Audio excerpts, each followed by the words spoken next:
মাছ বানাবে আজকে মা। মাছ ভাজা হয়ে গেছে, তো আপনারা কমেন্টে বাতান কোন মাছ হতে পারে। দেখেন এটা তৈরি হয়ে গেছে। এখন পেঁয়াজ দেখেন মা বানাচ্ছে। আগে রসুন পেঁয়াজের পেস্ট দিয়ে এটারে লাড়াবো, হিলাবো, ফ্রাই করে নেব। করবো। তারপর দেখেন ফ্রাই হচ্ছে, হ্যাঁ না মা? মশলা করছি, তারপরে মশলা দিয়ে ভাজা হয়ে গেলে তারপরে জল দিয়ে দেব।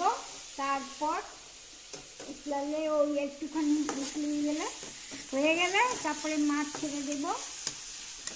মাখা মাখা ঢেলে দিয়েছে মায়ে, পুরো যাচ্ছে। মশলাটা ভাজা হচ্ছে একটু ফ্রাই করে, তারপরে জল দেব। কি ভালো কালার এসে গেছে, মা ঢেলে দিয়েছে। হয়ে গেছে, জল ঢেলে দেব ঝোল করে। তারপর তো ভিডিওটা লাইক করে দেবেন, চ্যানেলে সাবস্ক্রাইব করে দেবেন। কি ভালো কালার এসে গেছে। এটারে ওখানে অল্প বয়েল হতে দেব। তারপর মাছ ছেড়ে দেবো। ভাজা আগের থেকে মাছ ভাজা আছে, এগুলা জলে ছেড়ে দেব। দিচ্ছি। এই যে উতলে গেছে, এখন হয়ে গেল। মশলা কি পাতি ভালো। সব দিয়ে দিচ্ছি, দেখুন। কালার কত ভালো এসে গেছে।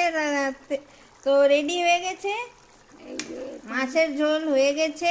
তো ভিডিওটা লাইক করে দেবেন, চ্যানেলে সাবস্ক্রাইব করে দেবেন। বাবাই বলে দো মা। বাই।